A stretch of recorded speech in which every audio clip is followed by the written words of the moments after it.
Grabe, bumuhos nga ang napakalakas na ulan kahit umagang-umaga pa lang. Siyempre, walang ibang masarap gawin ngayon kung hindi kumain netong napakasarap na paksiw na kahapon pa.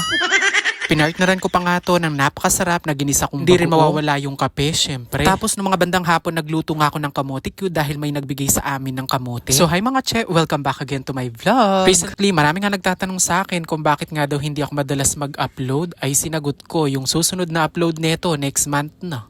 Char! Pagkatapos ko nga pala maghilamos at magtimpla ng kape, binilin nga pala sa akin ni mother itong mga pinakuluan niya na longganisa, nalutuin ko na nga daw. Magkahalo nga pala to matamis at saka yung bawang. Ininit ko na nga pala itong mantika dito sa may kawali at dyan nating isasalang itong mga longganisa. Ito naman black coffee na tinimpla ko hinalo ko na at baka makalimutan ko na namang ihalo. Diyos ko, yung asukal nasa ilalim. Madalas nga ito nangyayari sa akin, akala ko nakalimutan ko lagyan ng asukal, yun pala nakalimutan ko lang ihalo. Well anyway, bukod nga doon sa longganisa, may natira pa nga kaming paksiw kahapon na niluto nga ni mother. Ininit niya naman niya pagkagising niya kanina. 4 na piraso pa nga itong paksiw na to at yun na lang yung aalmusalin namin ngayon. Etong mga longganisa, baka mamayang tanghali na lang tapos yung paksiw ubusin muna. Bali nung isang araw nga pala, bumili ko ng 1 kilong bagoong tapos ginisa ko para kahit papano may ulam-ulam kami sa loob ng 1 buwan. Charis. Gustong gusto ko kasi na nag-iimbak ng ganyang ginisang bagoong at marami kasi yung pwedeng i-partner, pwedeng sausawan, ulamin na din, ganyan. Kaya kapag nagluluto ako, dinadagdagan ko talaga kung 1 kilo, 1 kilo talaga. So, matagal din kasi niluluto yan at gusto ko talaga perfect. Char! Bali yung natirang kanin lamig nga kagabi, sinangag nga ni mother para yan nga daw yung maunang kainin ngayong araw. Ang sakto pa mo, ating kaming paksi, tapos ating kape, tsaka bagok, diba? Perfect combination. O diba, makanano ka mga yayat for today's video nung makanyang kasimple at kanyaman ng ulam. Unang subo pa lang, 1 kilo agad ang dadagdag sa timbang. Ewan ko ba, basta gantong umuulan, kahit ano yatang ulam, masarap.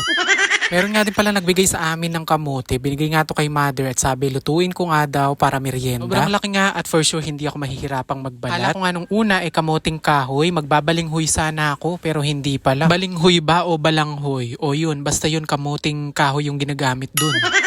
Bali pagkatapos ko nga pala itong balatan, hiniwa ko na din at binanlawan, pinatiktik ko para hindi gano'ng magtakaw nga sa mantika. Dito na nga lang pala sa manipis na lutuan ako magluluto para kahit papano mabilis nga kumulutong mantikan nilagay ko. Nung mainit na nilagay ko na nga itong mga kamote. Since ito nga mga kamote na to, madali lang din naman siyang maluto, sinasabay ko na nga pala yung pagluluto sa asukal para nga dumikit na siya ng diretso dito. Sa paglalagay nga ng asukal, tansyahan na lang. Kung gusto niya ng matamis, dagdagan nyo na lang. Ako gusto ko sakto lang, yung hindi ganong matamis na matamis. Kapag nagdikit na yung asukal, pwede mo na tong hanguin para hindi naman siya pumait at masunog. Nunod ko na nga itong second batch ng mga pinaghihiwa kong kamote na parami yata. At nung medyo mapatiktik ko na nga yung mantika, heto, nilalantakan ko na.